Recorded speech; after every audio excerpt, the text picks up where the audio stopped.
কেননা অধিকাংশ মানুষ আমাকে দেখলে বলে আমি নাকি কবর থেকে উঠে আসছি। বিদায় আমার কাছে লম্বা কথা বলার সুযোগ নাই, কিন্তু অঙ্গীকার দিয়া ফেলছি যদি শুধু এই প্রোগ্রামটাই থাকতো তাহলে কিন্তু আমার আসার সুযোগ ছিল না। আসার সুযোগ হয়েছে দুটা মাদ্রাসার প্রোগ্রাম এটার সাথে যুক্ত ছিল, শুধু মাদ্রাসার দিকে তাকায় আসতে বাধ্য হয়েছে। ওই ফাঁকে আপনারাও পেয়ে গেছেন, নাইলে ডাক্তার আমাকে অনুমতি দিতেছিল না আমি এত দূর আসি। কি যাত না বিষে বুঝিবে সে কিসে, কবু আসি বিষে ডংসি নিজাকে।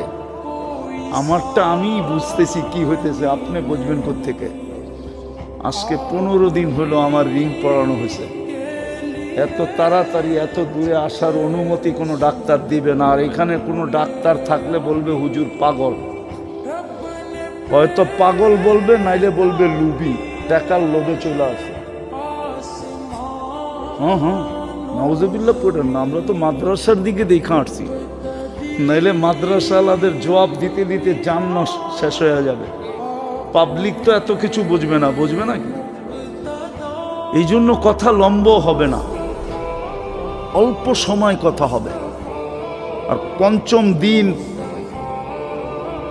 জীবন গড়তে চাইলে এক কথাই যথেষ্ট হয়।